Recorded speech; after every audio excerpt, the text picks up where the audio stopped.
Welcome to Permissible Values for Radical Expressions. We're going to be dealing with radical equations soon. This is a short lesson, but it is important when it comes to solving. So I know you know this already, but we're just going to look at it, kind of review it. So when we're dealing with the set of real numbers, so that's the set of natural, whole, integers, rationals, and irrational numbers, we know that we cannot take the square root of a negative number, right? So if you plug in a negative number into your calculator and take the square root, it will say error.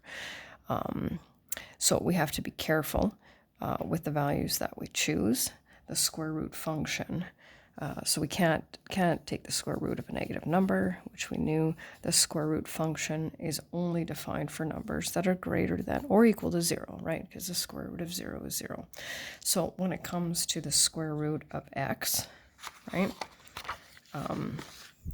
give me 3 possibilities of what x can be. So 3 values that we can use for x. Well, you could go as simple as 1, 2, 3, right? You could, pick whatever numbers you like as long as they're greater than, greater than -1. 3 values that we cannot use for x. Well, let's just keep it super simple, right?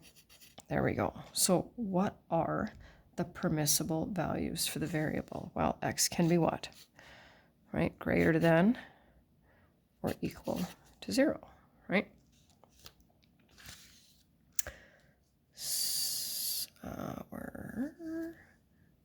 There we go. So when we have a monomial that has a variable under the radical symbol, if the exponent is even, there will be no restrictions on the variables, right?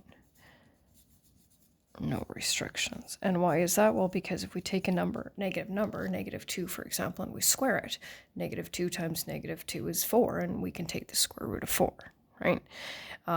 If the exponent is odd, then there will be a restriction on the variable, and that will usually be x is greater than or equal to 0. So before, we used to identify the non-permissible values, right? Values that we couldn't have. Now we're going to identify our permissible values. And so here, because this is odd, right, we have to state that x is greater than or equal to 0. Well, let's think about that. If I stick a -1 in there, right, -1 times -1 times -1 is -1, and we can't take the square root of a negative number, right? So here, right, now there are no restrictions here.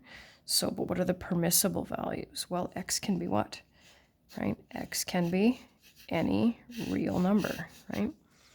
Including all those categories I mentioned. So that's when it's a monomial. When it's a binomial, the entire expression cannot be equal to a negative number. I'm just writing that in the space. Oh, no, you can't see that. So what we need to do then is we need to write an inequality where the expression is greater than 0, and we need to solve it, right? So whatever is under here has to be greater than 0, right? Okay, so x minus 3 greater than 0. We can handle that, right? So then what does that mean? Well, we just have an equation to solve. We need to get x by itself. We add 3 to both sides, so x has to be greater than or equal to 3, right? That's not too complicated. Same one here. I think I'm actually just going to put this one down here, right? So binomial, so then we write 8 plus x has to be greater than or equal to 0. X has to be greater than, right? What do we do? Subtract 8 from both sides, right? And go down to this one, same concept, right? Whatever's underneath that radical symbol has to be greater than or equal to 0. This one's going to be a little ugly, but that's okay, right? Now divide both sides by 7. Show it if it helps, right? And we get x has to be greater than or equal to -7. Whoops, I don't know why I did that. And then this last one, oh, I guess because I was going to write out the question. So there's the question, right? Cannot be greater than or equal to 0.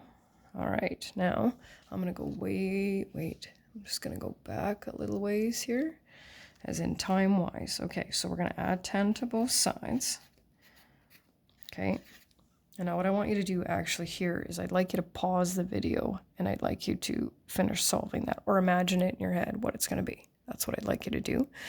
And then get back to it. So I'm going to do it this way. When we divide, right, both sides by, okay, back to grade, well, I know grade 9, I don't know if you've seen it since then, but anyway, in grade 9, when you solve and graph linear inequalities, we learned that when you multiply or divide an inequality by a negative number, we have to reverse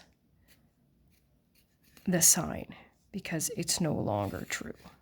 Okay, and that's what I have over here, and I'll just show you, let's see, yeah, we have to remember to reverse that. So I know it's been a while, and I always do little experiments in grade 9 with the students, right? So it's like, I just kind of go for like this one. So we kind of play around with what happens if we add, subtract positives, negatives, and multiply and divide negatives, right? So if I multiply this by -2, I get -8, and I multiply this by -2, right? Well, is -8 greater than -4? No, -4 is actually greater than -8.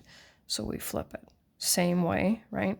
So this is multiplying by 2. If I divide by, -2, I get -2 is greater than -1, which we know is not true. So that's why it goes way back to that. And we will use that concept, I think, a few times during this course, but just a reminder that when you multiply or divide an inequality by a negative number, you have to reverse the symbol. And that's the end.